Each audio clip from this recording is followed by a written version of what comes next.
Assalamualaikum warahmatullahi wabarakatuh. Ketemu lagi dengan saya Muhammad Armania SHLM ya. Kali ini kita akan membahas tentang bagaimana membuat surat gugatan non-prestasi ya. Sebelumnya kita sudah membahas tentang bagaimana membuat surat gugatan untuk kasus perdata perbuatan melawan hukum ya. Kasus ini ya saya ambil dari putusan pengadilan, saya adaptasi dari putusan pengadilan. Kemudian saya sesuaikan untuk pembelajarannya, saya sederhanakan untuk pembelajaran. Jadi kasus ini isinya itu adalah dari putusan pengadilan deh, artinya kejadian yang sebenarnya sebetulnya. Kemudian saya fiktifkan para pihaknya. Kemudian juga kejadiannya ada sedikit saya modifikasi. Oke, langsung saja ya. Ini Banjarmasin 5 Juli 2021 di atas ini ya, baru ya didaftarkan. Oke, kemudian kepada yang terhormat adalah Ketua Pengadilan Negeri Banjarmasin, Jalan Maijen di Panjaitan nomor 27 Antasan Besar ya, Kota Banjarmasin. Oke. Halnya adalah gugatan non prestasi ya. Jadi dinyatakan di gugatan itu apa sih halnya ini? Halnya adalah gugatan non prestasi ya. Kemudian ini adalah para pihaknya, perkenalkan saya Antoni Bendera ya, ini fiktif saja ya, semuanya fiktif ya, kecuali Muhammad Armania SHLM. Oke, beralamat di Jalan Damai Sentosa ya, nanti kita bahas satu-satu di slide berikutnya.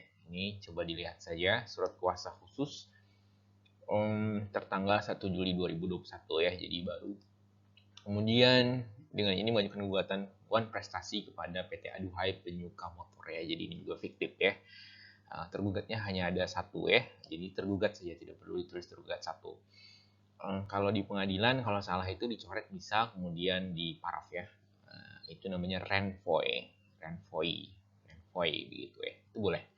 Kemudian satu, adapun yang menjadi dasar gugatan non prestasi ini adalah sebagai berikut ya, ini posita atau uraiannya. Yang paling penting adalah uraian peristiwanya ya, kemudian dalil-dalilnya, hubungan hukumnya, dan juga perbuatan tergugat ya, kerugian materinya, kemudian sampai kepada permohonannya ya. Oke, nomor satu adalah ini uraiannya tentang jual beli ya, jual beli mobil sebetulnya J Sport ya, tanggal 7 Juli 2020 ini peristiwanya. Dan nomor 2 juga begitu, beli mobilnya sudah termasuk pengurusan BPKB dan STNK ya. Ternyata setelah 6 bulan sesuai kesepakatan diserahkan 7 September 2020, kemudian 6 bulan diserahkan, kemudian dijanjikan 6 bulan setelah penyerahan itu BPKB dan STNK-nya selesai ya, cuman setelah 6 bulan atau Februari 2021 nggak selesai juga ya. Oke, ini dia nomor 3, ini adalah kejadiannya. Konfirmasi secara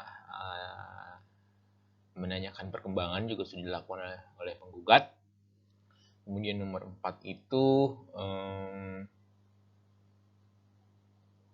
sampai dengan dari 7 September 2020 sampai dengan gugatan ini belum juga diserahkan ya, itu poin nomor 4. Nomor 5 itu adalah somasi 1, somasi 2 ya, surat teguran 1, surat teguran 2. Ada bukti P2, bukti P3, jadi ada bukti P1 ya. Dalam gugatan itu boleh seperti itu ya, itu tertib lagi ya, ada plus minusnya sebetulnya. Apabila tidak ada perubahan yang signifikan yang berarti gunakan saja P1, P2, P3 ya, supaya tertib. Supaya yang melihat juga menyatakan bahwa ini penggugat bisa membuktikan nih. Mantap maksudnya gugatannya. Ada P1, P2, P3 itu bukti adalah bukti penggugat 1, bukti penggugat 2, bukti penggugat 3. Tetapi kalau misalnya karena ada perubahan ya, lebih bagus tidak ditulis buktinya ya, jadi ada plus minusnya, tetapi keduanya boleh saja. Nomor 6, somasinya menghindar dari tanggung jawabnya ya. Nomor 7 itu adalah kerugian materialnya. Nomor 8 itu adalah dasar wan prestasinya, itu 1243 ya. Jadi 1243 adalah dasar wan prestasi. Junto pasal 1250 ya. Oke. Selanjutnya nanti kita bahas di slide berikutnya ya. Kemudian ada perihal pengajuan sita jaminan konservator beslah ya, itu biasa format dalam satu gugatan. Nomor 9 ini konservator beslahnya adalah sebidang tanah berikut sita jaminan memohon ya untuk menyita sebidang tanah berikut bangunan yang berdiri di atasnya ya, beralamat di Jalan HR Camat. Alamatnya juga mesti lengkap. Nomor 10 adalah uang paksa atau uang som ya, biasa juga dalam gugatan perdata. Kemudian nomor 11 itu adalah meminta kepada majelis untuk menghukum tergugat untuk membayar biaya perkara ini, itu pun standar dalam gugatan perdata ya. Kemudian ini 1 sampai 7 adalah permohonan ya, atau petitum ya, yang sudah diuraikan di posita tadi ya. Jadi diuraikan dulu posita, jangan sampai di petitum ada, di positanya nggak ada gitu ya. Jadi agak aneh gitu, nggak nyambung. Anggap aja petitum ini kesimpulannya lah begitu. Kesimpulannya apa sih? Kesimpulannya saya memohon 1, 2, 3, 4, 5, 6, 7 ya. Kemudian kenapa? Karena uraiannya udah di posita ya. Jadi itu tadi, jadi harus connect ya. Jadi apa yang diuraikan di posita harus dimohonkan di petitum ya. Apa yang diuraikan di posita tadi, uraian-uraian mesti ada di permohonan. Apa yang ada di permohonan itu mesti ada di posita. Jangan ada di permohonan tetapi tidak ada di posita. Oke ya, ini selanjutnya. Oke, kita bahas. Nah, ini Banjarmasin 5 Juli 2021 ya. Kemudian kepada yang terhormat ya, Ketua Pengadilan Negeri Banjarmasin, Jalan Majen DI Panjaitan nomor 27 Atasan Besar Kota Banjarmasin ya. Kemudian hal gugatan prestasi tadi sudah dijelaskan ya, jelas supaya jelas. Kemudian ini pihaknya adalah Antoni Bendera, alamatnya itu mesti lengkap ya supaya sesuai KTP misalnya atau sesuai domisili penggugat ya. Kemudian kuasanya Muhammad Herman SLM, oke, berdasarkan surat kuasa khusus tertanggal 1 Juli 2021 untuk selanjutnya disebut sebagai penggugat ya. Oke, selanjutnya dengan ini mengajukan gugatan prestasi kepada PT Aduhai Penyuka Motor ya. Tempat kedudukan Jalan Antasan nomor 23 RT 7 02 Banjarmasin Timur, Banjarmasin, selanjutnya disebut sebagai tergugat ya. Di sini harus jelas ya, para pihak harus jelas, karena kalau tidak jelas nanti akan dieksepsi ya, akan dijawab oleh tergugat bahwa pihaknya salah ya, salah atau alamatnya salah gitu ya. Jadi gugatan penggugat mesti ditolak karena apa? Karena salah atau kabur ya.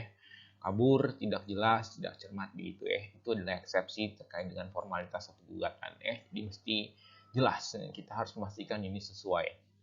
Kemudian nomor 1 juga objek perkaranya juga harus jelas ya. Jadi bahwa pada tanggal 7 Juli 2020 penggugat telah membeli dan telah membayar kepada tergugat berupa satu mobil G Sport ya.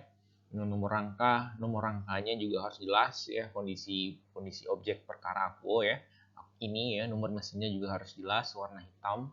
Jumlahnya juga harus jelas, IDR sebesar 915 juta rupiah ya, dengan sistem on the road ya, termasuk pengurusan BPKB dan STNK yang dituangkan dalam perjanjian jual beli nomor 21. Jadi sistem on the road itu termasuk pengurusan BPKB dan STNK. Ada perjanjian jual beli nomor 21 ya, disinilah sebetulnya ada dasar prestasi itu, yaitu perjanjian jual beli. Oke, selanjutnya nomor 2 ini ya, bahwa selanjutnya pada 7 September 2020 tergugat menyerahkan satu mobil J Sport tersebut ya, sebagaimana yang dituangkan dalam perjanjian nomor 21 ya. Kemudian di situ tertulis lagi bahwa pengurusan BPKB dan STNK selesai dalam waktu maksimal adalah 6 bulan atau sekitar bulan Februari 2021 ya. Oke. Kemudian yang ketiga, bahwa setelah bulan Februari 2021, penggugat selalu menanyakan perkembangan terkait pengurusan surat-surat kepemilikan mobil yang telah penggugat beli ya. Jadi ada prestasi yang belum ditunaikan oleh tergugat ya. Kemudian cenderung tidak memberikan informasi jelas dan menghindar ya. Ini kita dan cenderung menghindar ya, tidaknya kita coret. Oke, kemudian empatnya bahwa faktanya sejak unit mobil diterima penggugat tanggal 7 September 2020 sampai dengan gugatan prestasi ini 7 Juli 2021 tidak ada kejelasan terkait penerbitan surat-surat bukti kepemilikan unit mobil tersebut ya. Sehingga ini akibatnya penggugat tidak bisa menjual kembali atau menjaminkan di bank dan atau menggunakan kendaraan tersebut di jalan umum sebagaimana mestinya ya, karena ketiadaan legalitas surat kepemilikan unit mobil tersebut. Oke ya, ini dasar dari akibat tidak ditunaikannya prestasi atau kewajiban dari tergugat ya.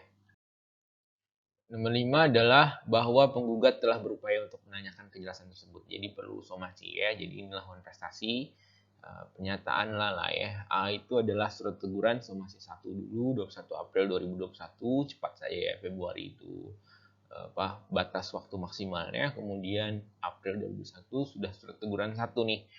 Kemudian ditanya baik-baik nggak bisa, kemudian surat teguran 1. Kemudian surat teguran keduanya lagi yaitu tertanggal 1 Mei 2021 ya. Jadi bukti P2 dan bukti P3. Jadi bukti tadi sudah kita uraikan, bisa dicantumkan di gugatan awal ataupun tidak ya. Ada plus minusnya ya. Bahwa atas surat somasi tersebut tergugat selalu menghindar dari tanggung jawab untuk menunaikan kewajibannya ya, itu tadi. Kemudian nomor 7 penggugat ini menderita kerugian ya. Jadi diuraikan kerugian secara materialnya, yaitu selama 1 tahun 5 bulan ya, itu kendaraan itu tidak bisa digunakan ya, atau tidak dapat digunakan di jalan umum karena tidak ada legalitasnya, tidak dapat mengalihkan kepemilikan tersebut kepada orang lain ya. Nah ini dia. Besarnya berapa kerugian materialnya, yaitu senilai Rp 10 juta per bulan kali 17 bulan ya, sama dengan 170 juta ya. Kalau di isi putusan sebenarnya lebih besar daripada ini, cuman saya sederhanakan saja ya. Oke, kerugian materialnya adalah 10 juta ya. Dari mana perhitungan 10 juta sebetulnya? Bisa lagi diuraikan nanti, misalnya berdasarkan kesepakatan asosiasi pemobil sport Indonesia misalnya, bahwa biaya perawatan, biaya perawatan dan lain sebagainya itu adalah 10 juta per bulan. Nanti bisa diuraikan seperti itu lagi. Oke, selanjutnya 8, bahwa kewajiban penggantian kerugian oleh tergugat kepada penggugat pun telah memiliki dasar hukum yang jelas, yaitu pasal 1243 junto pasal 1250. Nah ini kita dasar dari prestasi adalah 1243 ya. Dasar dari perbuatan melawan hukum adalah 1365. Oke, ini biasanya juga ada beberapa dasar hukum yang kita kita masukkan. Misalnya di sini ada 1243 junto pasal 1250 ya. Oke, selanjutnya ini pengajuan sita jaminan. Pengajuan sita jaminan itu kenapa? Karena ini ya atau konservatoire baslah ya. Untuk menghindari tergugat itu menghindar ya dari pemenuhan isi putusan perkara, maka agar majelis hakim tidak hampa dan sia-sia, penggugat memohon agar majelis hakim menetapkan sita jaminan ya. Jadi sita jaminan ini juga harus jelas ya, memang betul-betul bahwa tanah dan bangunan ini adalah milik dari tergugat ya. Kalau tanah dan bangunan bukan milik tergugat, jadi nggak bisa nanti akan dibuktikan oleh tergugat bahwa ini bukan aset dari tergugat. Ini harus ada betul ya. Kemudian nomor 10 adalah uang paksa ya, uang som. Ini juga standar gugatan ya. Supaya tergugat mematuhi ya. Uang paksa supaya supaya tergugat patuh ya, atau melaksanakan putusan majelis hakim ini, itu sebesar 1 juta rupiah per hari kepada penggugat apabila tergugat lalai memenuhi isi putusan akwo ya. Oke, selanjutnya nomor 11 ini standar juga untuk menghukum tergugat untuk membayar biaya perkara ini ya. Oke, kenapa dihukum? Karena kamu tergugat ya, kamu bersalah, kamu cedera janji, kamu ingkar janji ya, menyebabkan cukup ya. Kemudian berdasarkan alasan-alasan tersebut di atas ya, boleh juga penggugat kemukakan di atas. Oke, penggugat mohon kepada Ketua Pengadilan Negeri Banjarmasin CQ ya, artinya yang memeriksa, yang menangani, yang memeriksa, memutus perkara ini ya, sudi kiranya memutus satu, mengabulkan gugatan penggugat seluruhnya, pokoknya seluruhnya dulu ya, gugatan itu seperti itu, perdata seluruhnya. Kedua, menyatakan penggugat telah lalai dan telah wan prestasi kepada penggugat ya, boleh cedera janji ya. Kemudian ketiga, menghukum para tergugatnya dihapus paranya ya, dan void aja, gitu ya. Oke. Kurang tadi, menghukum tergugat saja agar menyerahkan kepada penggugat berupa surat-surat kembali BPKB dan STNK atas mobil Jet Sport dalam rangka sekian dan mesin sekian ya, warna hitam, sejak putusan ini memiliki kekuatan hukum yang tetap. Oke. Kemudian 4, menghukum tergugat membayar biaya kerugian material yang diderita penggugat sebesar 170 juta rupiah ya, secara tunai dan seketika sejak putusan ini memiliki kekuatan hukum tetap. Oke, selanjutnya menyatakan sah dan berharga serta jaminan dijadikan sertifikat fair best lah ya, sidang tanah dan berikut bangunannya. Kemudian nomor 6, menghukum tergugat untuk membayar uang paksa uang som sebesar 1 juta rupiah per hari ya.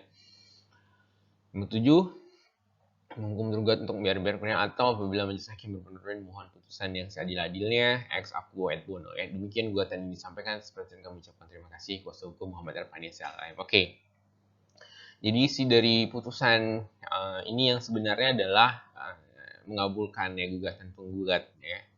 Kemudian menghukum tergugat untuk ini tadi membayar kerugian material tadi, oke, menyatakan bahwa tergugat telah melakukan prestasi ya, ingkar janji, cedera janji. Kemudian menghukum tergugat untuk membayar kerugian material tadi sebesar 170 juta rupiah ya, itu contoh aja. Kemudian putusannya lagi adalah sita jaminannya juga dikabulkan ya, jadi sita jaminannya bangunan ini juga dikabulkan. Kemudian menghukum tergugat untuk membayar biaya perkara ini ya, jadi itu isi dari putusan yang sebenarnya ya. Oke, baik, cukup. Bila ada komen, bila ada pertanyaan, bila ada apa saja ya, jangan lupa. Oke, silahkan di bawah ini. Jangan lupa juga subscribe-nya ya. Oke, dukungannya untuk video-video selanjutnya nantikan. Kemudian salam hormat dari saya ya, Muhammad Arfani SLM. Wabillahi taufiq wal hidayah. Wassalamualaikum warahmatullahi wabarakatuh.